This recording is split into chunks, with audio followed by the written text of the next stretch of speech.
பாலஸ்தீனத்தில் 70,000 ton குண்டுகள் வீசியதாக புள்ளி விவரங்கள் நமக்கு வருகிறது.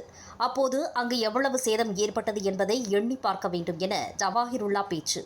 பாலஸ்தீனத்தின் ரஃபா நகரில் அமைந்துள்ள அகதி முகாம்கள் மீது சரமாரியாக குண்டுகளை வீசி குழந்தைகள், பெண்கள் உட்பட அப்பாவி மக்களை கொள்ளும் இஸ்ரேலிய பயங்கரவாதத்தை கண்டித்து தமிழ்நாடு முஸ்லிம் முன்னேற்றக் கழகம் சார்பில் மாபெரும் கண்டன ஆர்ப்பாட்டம் சென்னை சைதாப்பேட்டையில் நடைபெற்றது.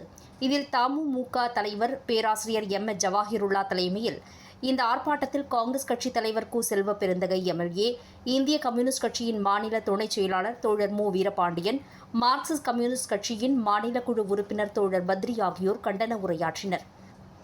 கண்டன உரையின் போது பேசிய தமுமுக தலைவர் பேராசிரியர் ஜவாஹிருல்லா, அக்டோபர் மாதம் பயங்கரவாத இஸ்ரேல் தொடங்கிய போராட்டம், இந்த போராட்டம் பல ஆண்டுகளாக நடைபெற்று வருவதுதான் யதார்த்தமான உண்மை. பாலஸ்தீன மக்களின் விவசாய நிலங்களை ஆக்கிரமிப்பு செய்து வைத்துள்ளவர்கள் பாலஸ்தீனத்தில் இஸ்ரேல் உருவானதை அன்று காந்தியடிகள் எதிர்த்தார் என்பது வரலாற்றில் உள்ளது. 1947 பாலஸ்தீன மக்களின் இடத்தை பிடுங்கி வலுக்கட்டாயமாக உருவாக்கிய நாடு இஸ்ரேல். இதேபோன்று தங்களை நிலத்தை விரிவாக்கம் செய்து கொண்டே இருந்தது இஸ்ரேல். இந்த ஆக்கிரமிப்புக்கு எதிராக பல்வேறு விடுதலை போராட்டம் நடைபெற்று வருகின்றன. பாலஸ்தீன நாட்டை இந்திரா காந்தி அம்மையார் அங்கீகரித்தார்.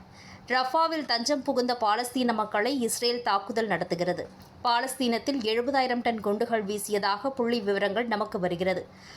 அப்போது அங்கு எவ்வளவு சேதம் ஏற்பட்டது என்பதை எண்ணி பார்க்க வேண்டும்.